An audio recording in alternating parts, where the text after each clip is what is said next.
If you've stuck around this long, I just really want to say thanks. When I started this whole process, it was not my intention to also be a content creator, because that field I have even less experience in than this one. So thanks for sticking around and watching what I have made. I'm typically a perfectionist about a lot of things, but I've really had to kind of put my head down and be like, nah, these aren't perfect, but I gotta get them out anyways. So thanks for watching them. I really appreciate it.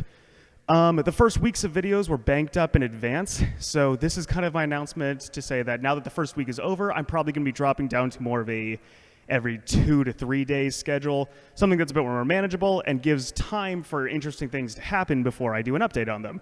So with that being said, let's get on with the video. The ultimate goal is funding, but to that end, I have a number of mini goals I'd like to accomplish first, and the number one mini goal is reviews.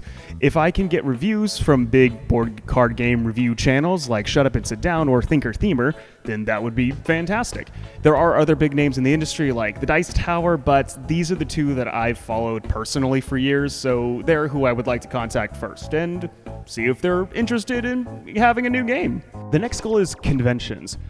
Board game conventions are by far the best way to do in-person marketing, and if I plan to launch my Kickstarter campaign at the end of summer, then there are 3 major board game conventions that I can hit up until then. The first is Dice Tower East over in Orlando. It is put on by the Dice Tower channel I mentioned earlier.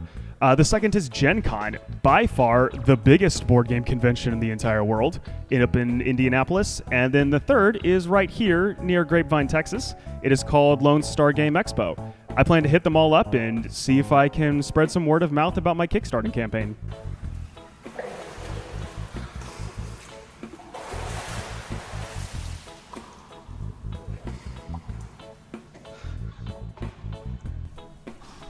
So, the final goal is breaking even, obviously.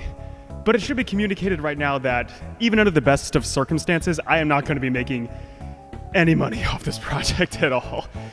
I've already spent about $2,000 on the art before I ever imagined that this game would leave even my own friend circle. So you can know that once this project goes live, I honestly intend for the end goal to be losing a little money to adding a little happiness. Because I love what I do, and a lot of you have liked the things I've made, so if you want to pick it up, that's gonna kind of be the case, and I really appreciate it. So yeah, the next video is going to be a 2-parter about tiers.